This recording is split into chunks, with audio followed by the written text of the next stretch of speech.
ओम शांति। आज है 8 जुलाई 2021 की साकार मुरली। पहले एक नज़र मुरली के मुख्य पॉइंट्स पर। बाबा ने कहा, तुम बच्चे बहुत खुश नसीब हो, तुम्हें नशा होना चाहिए। हमको बाप राजाई के लिए पढ़ाई पढ़ा रहे हैं। तुम्हारे जैसा खुश नसीब और कोई नहीं। अभी तुम बाप द्वारा अपना सतयुगी राज्य ले रहे हो, यह तुम्हारा हक है। लेकिन विजय माला में पिरोने के लिए बहुत पुरुषार्थ करना है। फिर कहा, लौकिक पढ़ाई में तो अनेक सब्जेक्ट्स होते, लेकिन यहाँ एक ही पढ़ाई है और एक ही पॉइंट है, मन मना भव। इस मंत्र से ही तुम्हारे पाप नाश होंगे। कल्प कल्प विनाशो होता ही है, यह भी ड्रामा में नोंद है, बना बनाया खेल है ना। आगे कहा, पिछाड़ी के समय ना हॉस्पिटल रहेंगे ना डॉक्टर, अनेक प्रकार की कैलेमिटीज होंगी। रोज अपना याद का चार्ट रखो। अभी तुम स्वदर्शन चक्रधारी बने हो, यह चक्र बुद्धि में फिरते रहना चाहिए, तभी वहां जाकर चक्रवर्ती राजा रानी बनेंगे। और लास्ट में बाबा ने कहा, तुम असल में देवी देवता धर्म के हो, परंतु अभी इतने पतित बन गए हो जो अपने को देवता कहला नहीं सकते। अभी तुमको योग बल से पावन बनना है। पावन बनने से ही सुख धाम शांति धाम में जा सकते हैं। अब सुनते हैं महावाक्यों को विस्तार से। मुरली का सार। मीठे बच्चे, सारी दुनिया में तुम्हारे जैसा खुश नसीब कोई नहीं। तुम हो राज ऋषि, तुम राजाई के लिए राजयोग सीख रहे हो। प्रश्न, निराकार बाप में कौन से संस्कार हैं जो संगम पर तुम बच्चे भी धारण करते हो? उत्तर, निराकार बाप में ज्ञान के संस्कार हैं। वह तुम्हें ज्ञान सुनाकर पतित से पावन बना देते हैं, इसलिए उन्हें ज्ञान का सागर पतित पावन कहा जाता है। तुम बच्चे भी अभी वो संस्कार धारण करते हो। तुम नशे से कहते हो, हमें भगवान पढ़ाते हैं, हम उनसे सुनकर सुनाते हैं। गीत, आखिर वह दिन आया आज जिसकी राह तकते थे। ओम शांति। मीठे मीठे रूहानी बच्चों ने यह गीत सुना। यह महिमा किसकी है? एक बाप की। शिवाय नमः। ऊंचते ऊंच भगवान है ना। बच्चे जानते हैं वह हमारा बाप है। ऐसे नहीं कि हम सभी बाप हैं। गाया भी जाता है, सारी दुनिया ब्रदरहुड है। सन्यासी अथवा विद्वानों के कहने अनुसार ईश्वर सर्वव्यापी कहने से जैसे कि फादरहुड हो जाता है। ब्रदर होने से बाप तो सिद्ध होता है, जिससे वर्षा मिलना है। फादरहुड है तो फिर वर्षे की बात ही नहीं है। बच्चे जानते हैं हम सभी आत्माओं का बाप एक है। उनको कहा ही जाता है वर्ल्ड गॉड फादर। वर्ल्ड में कौन है? सभी ब्रदर्स हैं, आत्माएं हैं। सबका गॉड फादर एक ही है। उस बाप की सभी प्रार्थना करते हैं। एक की ही बंदगी व पूजा होनी चाहिए, वह है सतो प्रधान पूजा। यह भी समझाया है ज्ञान, भक्ति और वैराग्य। बाप ज्ञान देते हैं सदगति के लिए। सदगति कहा जाता है जीवन मुक्ति धाम को। यह आत्मा को बुद्धि में धारण करना है। हमारा घर शांति धाम है, उसको मुक्ति धाम, निर्वाण धाम भी कहा जाता है। सबसे अच्छा नाम है शांति धाम। यहाँ तो ऑर्गन्स होने के कारण आत्मा टोकी में रहती है, बोलना पड़ता है। सूक्ष्म वतन में है मूवी, इशारे में बात होती है, आवाज नहीं होती। तीनों लोकों को भी तुम जान गए हो, मूल वतन, सूक्ष्म वतन, स्थूल वतन। बुद्धि में यह अच्छी रीति बैठा है। मनुष्य सृष्टि के लिए ही गाया जाता है कि यह सृष्टि चक्र लगाती है। उसको कहा जाता है वर्ल्ड की हिस्ट्री ज्योग्राफी। मनुष्य ही तो उसको जानेंगे ना। वर्ल्ड की हिस्ट्री ज्योग्राफी सुनाते हैं। ऊंच ते ऊंच बाप है। वर्ल्ड की हिस्ट्री ज्योग्राफी कैसे रिपीट होती है वही जानते हैं। इस चक्र को जानने से ही तुम चक्रवर्ती राजा बने हो। गाते भी हैं, देवताएं संपूर्ण निर्विकारी हैं। लक्ष्मी नारायण के चित्र है ना, वह संपूर्ण निर्विकारी और अपने को कहते हैं संपूर्ण विकारी। सतयुग में है संपूर्ण निर्विकारी अथवा संपूर्ण पावन। कलयुग में है संपूर्ण विकारी, संपूर्ण पतित। भारत की ही बात है। यह बाप ही आकर बुद्धि में बिठाते हैं और कोई नहीं जानते हैं। उन्होंने तो सतयुग को लंबा समय दे दिया है। समझते हैं लाखों वर्ष पहले सतयुग था, तो किसी की बुद्धि में यह बात आती ही नहीं है। अब बच्चे जानते हैं हम अभी संपूर्ण विकारी से संपूर्ण निर्विकारी बन रहे हैं। संपूर्ण पतित से संपूर्ण पावन बनना है। बाप समझाते हैं आत्मा में ही खाद पड़ी हुई है। गोल्डन एज से आयरन एज बन गई है। यह आत्मा की भेंट की जाती है। यह अच्छी रीति समझना है। तुम बच्चे बहुत खुश नसीब हो। तुम्हारे जैसा खुश नसीब कोई और नहीं। अभी तुम राजयोग में बैठे हो। तुम राज ऋषि हो। राजाई के लिए कभी कोई पढ़ाई होती है क्या? बैरिस्टर बनाएंगे, परंतु विश्व का महाराजा कौन बनाएगा? बाप के सिवाय कोई बना न सके। यहाँ महाराजा तो कोई है नहीं। सतयुग के लिए तो जरूर चाहिए, किसको जरूर आना पड़े। बाप कहते हैं मैं आता हूँ तब जब भक्ति पूरी होनी होती है। अब भक्ति पूरी हुई और कोई बात इसमें उठा ही नहीं सकते। हमको बाप बैठ पढ़ाते हैं, यह नशा होना चाहिए। हम आत्माओं को निराकार बाप परमपिता परमात्मा शिव पढ़ाते हैं। शिव को तो कोई जानते ही नहीं। अब तुम बच्चे जानते हो बाबा फिर से स्वर्ग की राजाई स्थापन कर रहे हैं। हम उनको महाराजन श्री नारायण और महारानी श्री लक्ष्मी कहते हैं। भक्ति मार्ग में सत्यनारायण की कथा सुनाते हैं, अमर कथा और तीजरी की कथा। बाप तीसरा नेत्र भी देते हैं। नर से नारायण बनने की कथा सुनाई जाती है। वही बातें जो पास्ट हो जाती हैं वह फिर भक्ति मार्ग में काम आती हैं। अभी तुम बच्चे समझते हो बाबा हमको स्वर्ग का मालिक बनाते हैं। हम हकदार हैं।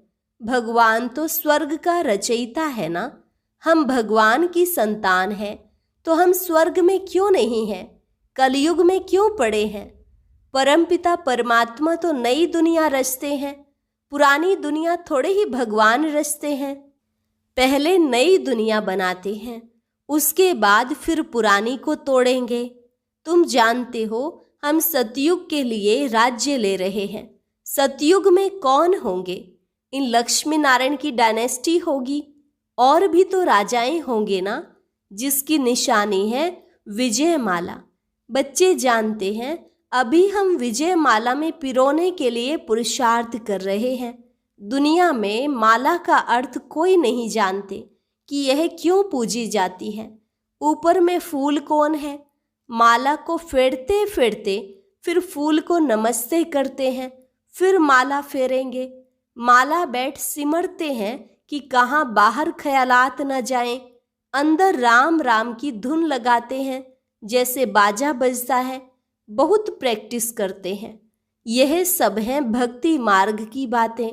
हाँ, बहुत भक्ति करने वाले सिर्फ कोई विकर्म नहीं करेंगे। बहुत भक्ति करने वाले के लिए समझेंगे कि यह सत्यवादी होगा। मंदिर में माला रखी होगी, माला फेरते मुख से राम राम कहते रहेंगे। बहुत लोग समझते हैं भक्ति में पाप नहीं होता। कहते हैं नौधा भक्ति से मनुष्य मुक्त हो जाते हैं, परंतु होता कुछ भी नहीं। यह एक नाटक है। उसमें सतो प्रधान, सतो रजो तमो में सबको आना ही है। वापिस एक को भी नहीं जाना है। जैसे ऊपर में जगह खाली हो जाती है, वैसे यहाँ भी बहुत जगह खाली हो जाएगी। दिल्ली के आसपास मीठी नदियों पर राजधानी होती है, समुद्र की तरफ नहीं होती है। यह बॉम्बे आदि होंगे नहीं। वह तो पहले मच्छी मयानी थी, मछली फंसाने वाले वहां रहते थे। अभी तो समुद्र को कितना सुखाया है, फिर भी मच्छी मयानी होगी। सतयुग में तो बॉम्बे होती नहीं, वहां कोई पहाड़ियां आदि भी नहीं होती, कहाँ जाने की दरकार ही नहीं रहती। यहाँ मनुष्य थकते हैं तो जाते हैं रेस्ट लेने। सतयुग में थकने करने की कोई प्रकार की तकलीफ नहीं होती। तुम स्वर्गवासी बन जाते हो, रिंचक भी तकलीफ नहीं होती। तो अब बच्चों को बाप की श्रीमत पर चलना है। बाप कहते हैं, मीठे लाडले बच्चों, शरीर निर्वाह अर्थ धंधा आदि तो करना है। स्कूल में स्टूडेंट पढ़कर फिर घर में जाकर पढ़ते हैं, घर का काम काज भी करते हैं। यह भी ऐसे है। इस पढ़ाई में तो तुमको कोई तकलीफ नहीं है। उस पढ़ाई में कितनी सब्जेक्ट होती हैं। यहाँ तो एक पढ़ाई और एक ही पॉइंट है, मन मना भव। इससे तुम्हारे पाप नाश होंगे। भगवान वाच है ना, वह समझते हैं गीता भगवान ने द्वापर में सुनाई, परंतु द्वापर में सुनाकर क्या करेंगे। कृष्ण के चित्र में लिखत बहुत अच्छी है। यह लड़ाई तो एक निमित्त है। सब मरेंगे तब तो वापिस मुक्ति जीवन मुक्ति में जाएंगे, सो भी सिर्फ लड़ाई में थोड़े ही मरेंगे। अनेक प्रकार की कैलेमिटीज होंगी। बच्चों को कोई दुख नहीं होना चाहिए। मनुष्य का हार्ट फेल होता है तो उसमें कोई दुख नहीं होता है। मौत हो तो ऐसा, बैठे बैठे हार्ट फेल हुआ, खलास। जब तक डॉक्टर आए आत्मा निकल जाती है। अब तो सबका मौत होना है। पिछाड़ी में ना हॉस्पिटल ना डॉक्टर रहेंगे, ना क्रियाक्रम करने वाले रहेंगे, कुछ भी नहीं होगा। सबके प्राण तन से निकलेंगे। मूसलाधार बरसात पड़ेगी। मौत में कोई देर थोड़े ही लगेगी। कोशिश कर रहे हैं ऐसे बॉम्ब्स बनाएं जो मनुष्य फट से मर जाएं।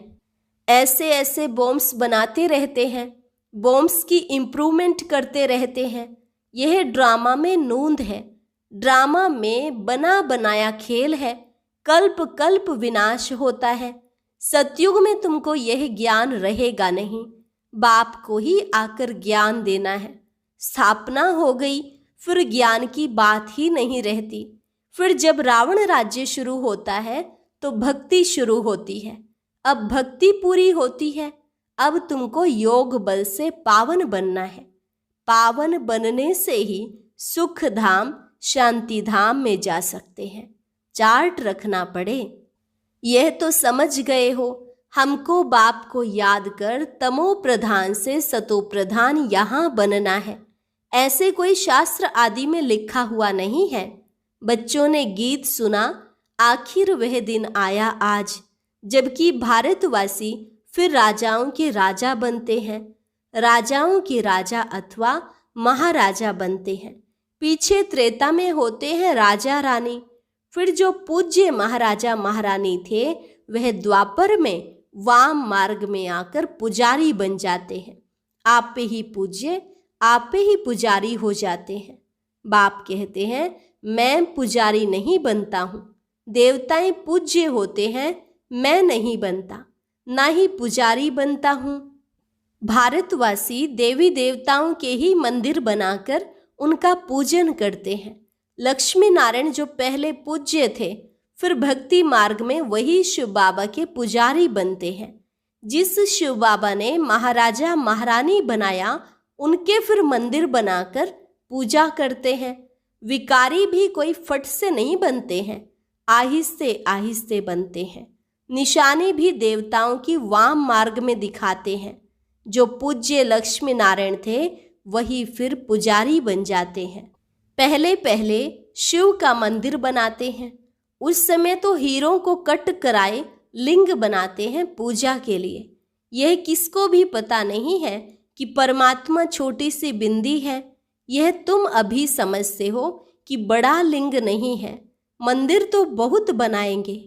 राजा को देख प्रजा भी ऐसे करेगी। पहले पहले शिव बाबा की पूजा होती है। उनको कहा जाता है अव्यभिचारी सतो प्रधान पूजा। फिर सतो रजो तमो में आते हैं। तुम रजो तमो में आए हो तो नाम ही हिंदू रख दिया है। असुल थे देवी देवताएं। बाप कहते तुम असुल देवी देवता धर्म के हो, परंतु तुम बहुत पतित बन गए हो, इसलिए अपने को देवता कहला नहीं सकते हो क्योंकि अपवित्र हो। हिंदू नाम तो बहुत देरी से रखते हो। अभी तुम समझते हो हम सो पूज्य थे।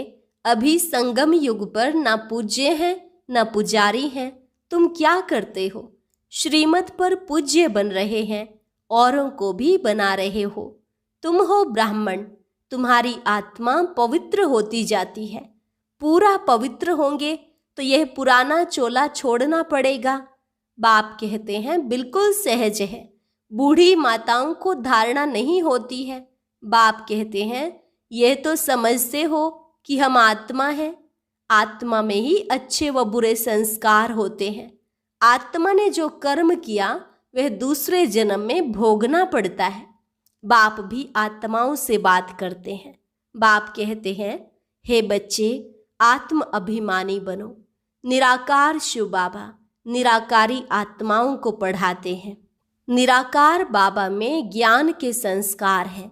शरीर तो उनको है नहीं, तो वह ज्ञान का सागर पतित पावन है। उनमें सब गुण है। बाप कहते हैं मैं आकर तुम बच्चों को पावन बनाता हूँ। युक्ति कितनी सहज है। अक्षर ही एक है। मन मना भव माँ कम याद करो। याद से ही तुम्हारे विकर्म विनाश होंगे।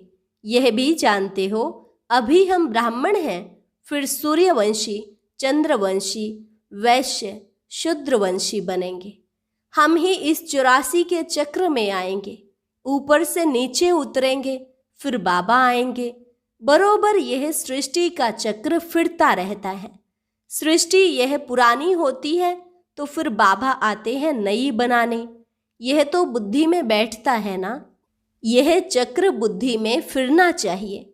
अभी तुम स्वदर्शन चक्रधारी बनते हो, जिससे फिर जाकर चक्रवर्ती राजा बनेंगे। अच्छा, मीठे मीठे सिकिलधे बच्चों प्रति माता पिता बाप दादा का याद प्यार और गुड मॉर्निंग। रूहानी बाप की रूहानी बच्चों को नमस्ते। रूहानी बच्चों की रूहानी बाप दादा को नमस्ते नमस्ते, गुड मॉर्निंग। धारणा के लिए मुख्य सार।